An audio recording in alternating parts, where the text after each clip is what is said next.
22.6-point average during his 15 years.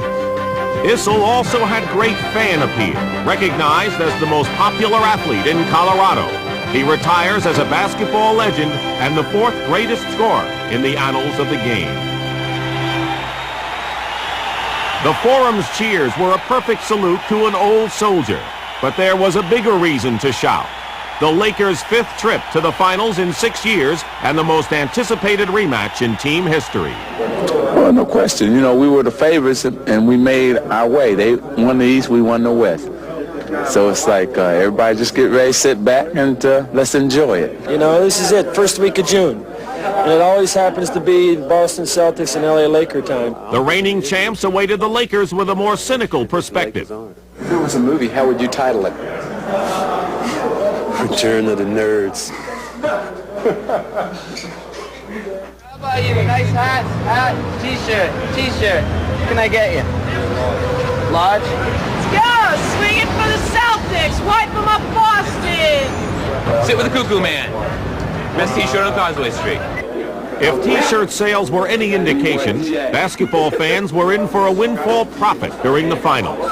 Pent-up rematch excitement could no longer be contained, bursting forth with Boston fans marketing their opinions and offering visitors like Jack Nicholson a new wardrobe. Yet beneath the pregame pleasantries was the cold steel pulse of the Celtic diehards.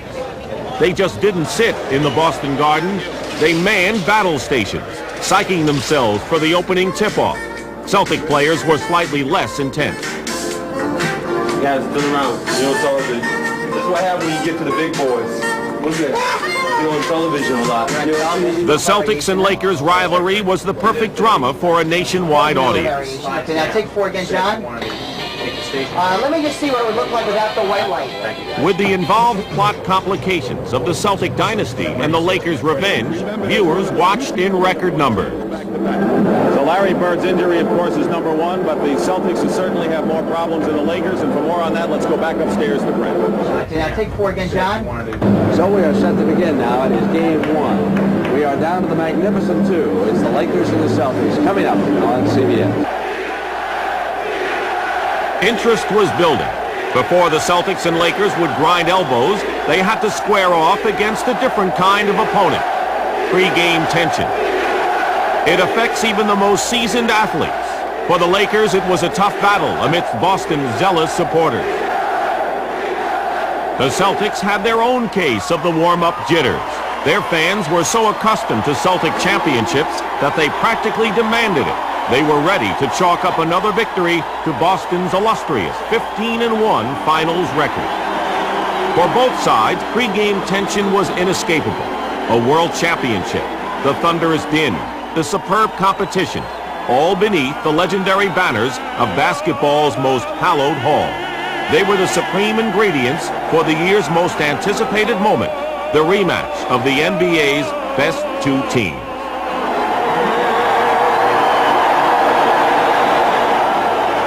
No team has won back-to-back championships since the Bill Russell Celtics, a legacy Larry Bird hoped to revive. Bird was one of 5 championship MVP winners on hand. Another was Magic Johnson, who vowed to redeem himself from last year's poor showing. But in a series highlighted by star-studded lineups, Game 1's pace setter didn't even appear on the marquee. Danny Ainge, the greenest of the Celtics starters, took over as Boston's floor leader. Last year, Ainge watched his predecessor, Gerald Henderson, riddle the Lakers with timely outside shooting. Now it was his turn to be dead solid perfect. Ainge's 15 first-quarter points boosted the Celtics to a comfortable and seemingly effortless lead.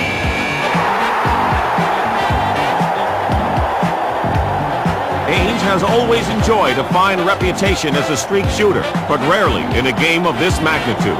His performance was convincing and slightly unexpected. Kareem Abdul-Jabbar's was simply unexpected. As the Lakers customarily do during an opposition's hot streak, they turned to Kareem to provide stability. But Kareem was wobbly at best. Robert Parrish threw Kareem's low-post offense completely off balance. It was remarkably reminiscent of Game 1 in the Philadelphia series when Parrish dominated Moses Malone. Kareem's game looked flat, and his hustle was closer to a 4-tire blowout. The Lakers were taught a first-half lesson in humility, led by Parrish's mastery over Kareem. The future Hall of Famer turned in his worst game as a playoff performer, enabling Boston to establish a championship record of 79 first-half points. And if that wasn't enough, the Celtics were thirsting for more. Casey Jones wanted to keep his team sharp. He inserted Scott Wedman, who promptly took over where Ainge left off. The sharpshooting swingman connected on all 11 of his field goal attempts, including an incredible 4-for-4 tally from three-point range. Wedman exemplified Boston's day of perfection. For all the glorious games played in Celtic history, Boston had never enjoyed a game quite like this.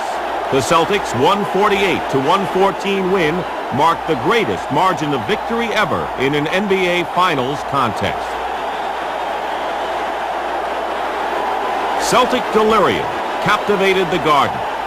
Even loyal Laker fans had to acknowledge this awesome display of basketball might. But the Lakers themselves were not ready to throw in the towel. They would have to come back from a Memorial Day massacre, and Casey Jones knew it best.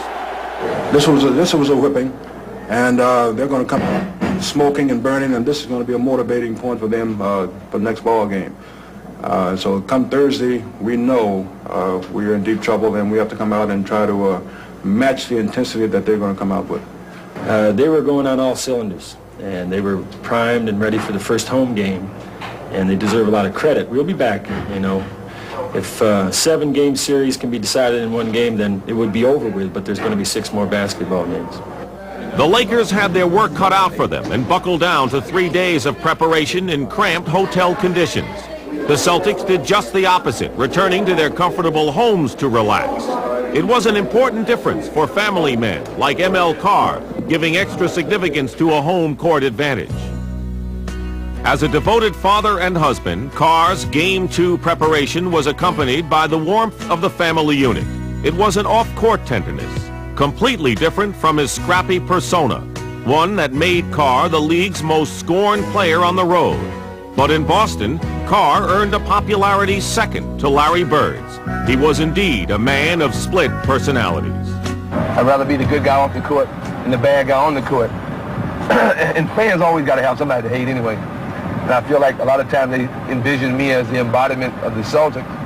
So they hate the Celtics anyway because you're always on top and red all back in his system and the whole thing. And I always wanted to be a part of that. It was like a childhood dream. And prior to coming to Boston, I would always want to play with the Boston Celtics. So to me, it's a dream come true. Carr's route to Boston first began with St. Louis of the ABA, followed by a 3-year tour with the NBA Pistons until he finally became a Celtic in his 7th professional season. Once a top offensive threat, the infrequently used veteran continued to contribute as the team's firebrand, a task well done during the '84 finals. This is not the marching down, boys. This is marching on to victory. That's what it is. Marching down is already out on the floor. Carr backed his big talk with a big steal to clinch Game 4.